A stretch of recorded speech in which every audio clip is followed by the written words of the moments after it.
54 општински депонии, закон за управување со отпад и национална стратегија за справување со отпад. Но Македонија се гуши во смет. Низ државата има над 1000 диви депонии. Ѓубре и отпадоци може да се видат речиси секаде, во градовите, селата, покрај патиштата, во природата. Дрисла е најмодерната депонија во Македонија, но таа е далеко од стандардите на Европа и светот. Поентата е да што помалку отпад отиде на депонија. Значи, кога ќе дојде камионот на капија, имаме првен процес на селекција. Значи, тоа што може да се реупотреби, тоа што може да се препродаде, се прави тоа. Потоа тоа што не може веќе се носи на депонија. Мора да има пречистилна станица, мора да имаме собирач на газ, поради тоа што таа отпадна депонија би требало да се нивелира со песок и со земја. Тој песок и земја, значи, доколку нема собирач на газ, може да предизвика и пожар. Собирач на гасови имаат некој, но многу малку. Пречистилни станици нема никаде и нивелирањето со песок се одвива повремено, значи според капацитетот на комуналното предпријатие. Националната стратегија предвидува изградба на регионални депонии.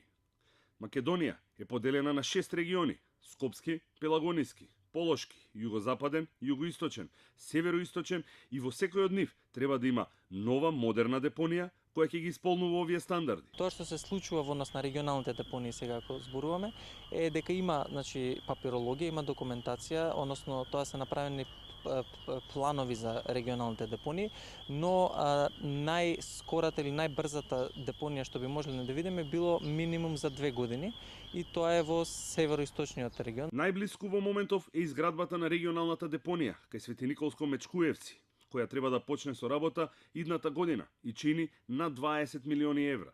Колку политиката го кочи овој процес, сведочи фактот што досега требаше да функционира регионална депонија во југоисточниот дел од државата, за која беше подготвена и документацијата и беа обезбедени потребните средства. Но оваа идеја пропадна бидејќи градоначалниците не можеа да се договорат.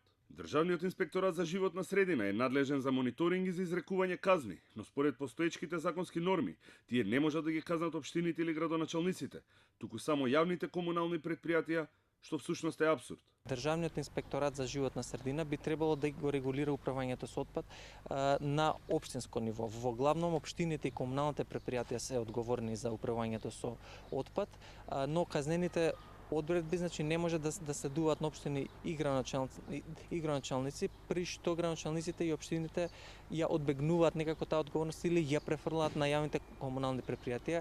Нефункционалните општински депонии, како и дивите депонии, покрај почвата, го загадуваат и воздух. Генерално од депониите имаме, значи, јаглеродиоксид, метан и азотен оксид.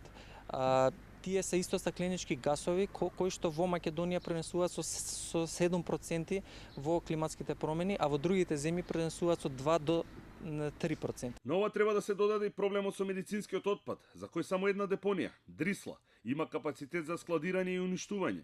Во остатокот од државата тој завршува на исто место со кесите со ѓубре.